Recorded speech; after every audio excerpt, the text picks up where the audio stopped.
Hello everyone, I'm Marley. Welcome back to Marley Arlene. Hi, welcome to my channel. Today we are doing a June reading wrap-up / everything I read this month. Today is June 30th, last day of Pride Month. I am so sorry to disappoint, but I did not read enough queer books this month. But it's okay, I read queer books all the time, but I should have been more focused. I'll try to do that next year. But yeah, I read a total of 11 books this month. I feel like I enjoyed the majority of them. There was something enjoyable about the majority of them. Let's get started. Because I borrow books from the library most of the time, I don't have all of them physically here, but I do have my list on the story graph on my computer. I started this month off with How Not to Fall. Not that good, but better than its sequel. So much better than its sequel. Would not recommend. Next book is The Soulmate Equation, which I would recommend hands down. I loved this book. It was so cute. It was about this girl, not a girl, this woman. She is, I forget how old she is, but she has a daughter, has some abandonment issues, some mommy issues. She meets this guy. She's been like seeing this guy in the coffee shop every single day for like, I don't know how many years now, but like for at least a year, and they have a name for him and everything, and he's all serious, like, and then she finds out that he is like in charge of some dating app, but it isn't just any dating app. Match people based on their genetic sequences. He's the science behind it. He was the one developing all of that. She's not doing so hot. She's having a really bad day. So she's like, fine, whatever. Let me just do a little like swab and send it in. And finds out she is a really incredibly high match with him. Like a 98 out of 100. And most people don't even get that. Like a good match is like somewhere in like the 70s. This is like the highest match they've ever had. And so then she has to like, they have to kind of fake date, kind of sort of. She's also kind of pressed for money. So they agree, their company agrees to pay her to like try to get to know him, do some PR stuff, and obviously they fall in love because of course they do. It is the main character that got me. I love her daughter Juno, I love her best friend. The characters were really fun. Yeah, I related to the main character. I mean, I would love to match with some rich guy and him end up being in love with me, but alas, not me. But the abandonment issues? We see each other. Anyways, next we have The Kiss Quotient, another book that is going in that video that I'm making. I really like The Kiss Quotient, and it actually spurred me to read the rest of Helen Huang's books. I don't know, as someone who is not quite sure where they are on the neurodivergency scale, I related to these characters a lot, especially the character in the third book. I'll talk about that in a second. But anyways, the first book, The Kiss Quotient, loved it. Talking about it more in the video I'm gonna post eventually. It'll be in the iCard when it's posted. Then How Not to Let Go. This is book 2 of the How Not to Fall, or the Bellhaven series. Do not read. No, please no. Don't read it. It was very bad. This man is they're so extra. I can deal with a man who's tormented by his past, right? Whatever. As long as he doesn't get super melodramatic about it. All these guys, daddy issues. So many daddy issues. He describes it as his monster, which is insufferable. The second one is him trying to deal with that even more. On to something I did enjoy is The Hating Game by Sally Thorne. I thought it was cute. I liked the little quirks of characters. Like, I love me some quirky characters, not in the stereotypical quirky way, but in the, yeah, I have a collection of Smurfs way. And I'm a sucker in enemies to lovers. Like, I say I don't like enemies to lovers, but who doesn't actually like enemies to lovers? Like, I love it, but I like it done well. It's always sweet where they're still, like, they need to still banter at the end and still bicker, and they do, and that's what I need. I need them to be like, I don't actually hate you, but I do want to argue with you for the rest of my life, and that's them. At the end, the ending is the cutest thing, and it makes me so happy. Next, ooh, I love this book. This is Cemetery Boys by Aiden Thomas. 10 out of 10, 10 out of 10. I actually rated it 4.5 stars. I generally only rate things when I have very strong opinions about them. I absolutely love this one. It was just Oh, so good. I loved this. It pulled me in right from the beginning, and by the end of the first chapter, I was already deep into the mystery of the story. The author creates a vibrant image of the world these characters live in, and I felt as if I could smell and feel the atmosphere around me. The found family in the book is amazing, and I love seeing a non-white trans main character and a whole cast of non-white characters portrayed in a positive light. I also love that the author refused to use the character's dead name. The only name that should exist for Yadriel is Yadriel. My only issues, and they're not even issues honestly, were that keep me from rating it 5 stars is one, if you speak Spanish, I feel like you could get a little bit annoyed at the kind of restating of lines in English. It's way more frequent in the beginning of the book, but I could definitely see that getting annoying for some.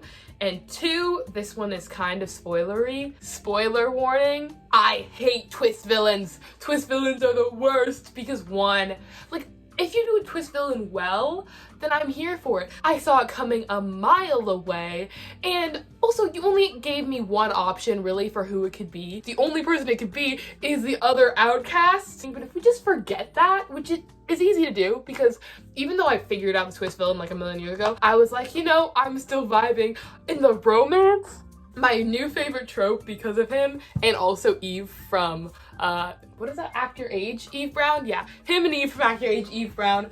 I love how they say phrases, common phrases, but slightly tweak them so they're not quite right. And it's just I love you so much. You're so adorable. Again, with the quirks, you need good quirks, not oh wow, my hair is so messy, and I like indie music.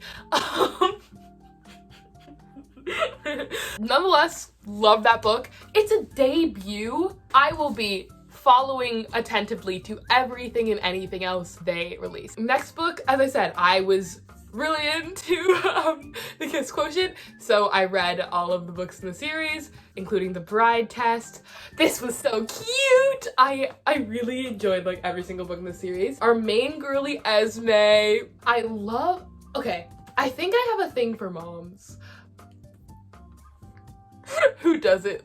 Man, I love frogs, Her interactions with her kid, also then Kai's interaction with the kid. Just love a good, wholesome mom-child bonding moment, similar in the soulmate equation. I just like it when moms and daughters can bond. The love is so palpable.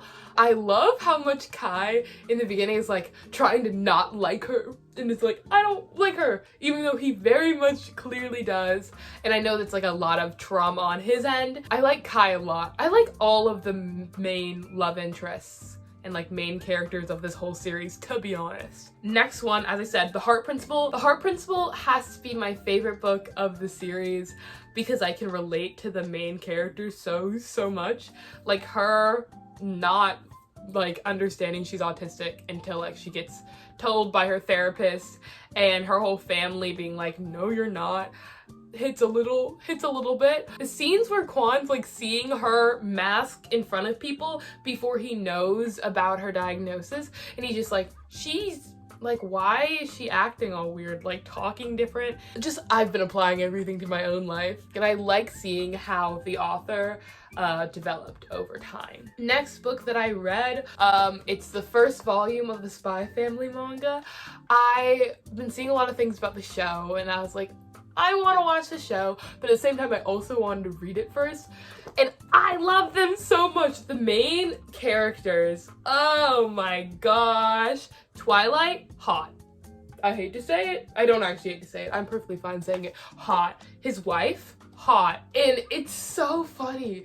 Also, I ship them so much. Do you see this panel? He is running from these people, and she, because she's an assassin, just kind of jacks them up, and he's whoa, you're amazing. They're perfect for each other. And I love a found family trope. Oh, I love a found family trope. So anyways, I will be buying more of the manga, I believe. I already have some holds on Libby for all the other volumes. Then, a book that I did not like, oh my god, that I also bought is The Pendant of Hyacinth. I bought this because Riley S. Quinn has an art account on Instagram called Riley Quinn Art. I love the art. It's so pretty, so gorgeous. They're a very talented person. Love everything she's doing. But this book needs some help. I don't want to like rag on a more indie book, but it really just lacks all kinds of structure whatsoever. Like I said earlier, I write reviews for things I really like, and I write reviews for things I really don't like. I gave this one star. I wrote a little something. This book is great in theory. The general plot could be nice if handled in a more structured and fleshed out manner. I was lulled into buying it from the author's art, which is beautiful. The book itself lacks polish and has the most rushed and fake dramatic plot points. The main romance didn't develop, it was just stated. Their breakup, and frankly the majority of the dramatic plot points, felt incredibly forced. The world building was lacking, and because of that, the supposedly dramatic events held no weight. The dialogue is the epitome of tell, not show. It took a lot of energy to get through the first 100 pages of as you know, and we all know, and the forced description of the characters. Additionally, the book lacks structure. I have no clue how and why the chapters are arranged as they are. Each chapter seems to go on forever with no distinct reason to keep going or to stop. The author jumps around from character to character, and it's exhausting and made it impossible to develop any attachments to anyone. My recommendation is read a summary of the book somewhere and just look at the gorgeous art. I said what I said. I had an okay time like visualizing things because I've seen the artist's Instagram, but if you didn't see the artist's Instagram, I would have remembered pretty much nothing about the characters. I love how much representation, like queer representation there is, but it's not good. All the romances are seen from a mile away, like a mile away. It's obvious who's in love with who, and everyone's in love with someone because of course they are. The dialogue is very bad. I'm sorry to say it's not good. It is almost very bad. I wanted to not finish this book so many times. I even like Googled like when should I not finish and when should I keep going, because I don't like not finishing books. It hurts my soul, but I did it. I finished it, and the last book that I've read, it was an audiobook, and okay, I was watching Swell Entertainment and she made a video about Ice Planet Barbarians a while ago, and I just kind of like re-stumbled across it. So I read Ice Planet Barbarians. Oh my god. The amount of times I laughed so hard during this book. Trigger warning, there are some like graphic descriptions of sexual assault. So do not interact if that is going to be very bad for your mental health. Besides that, I laughed at so much of this book because it was just so silly and the lines were so funny, and I think reading it as an audiobook is even more hilarious because hearing someone say it is just my god. So yeah, those are the 11 books that I've read this month. But yeah, I hope you guys enjoyed this video. Hope you had a fun time, and I will see you guys in the next one. Peace out, Girl Scout.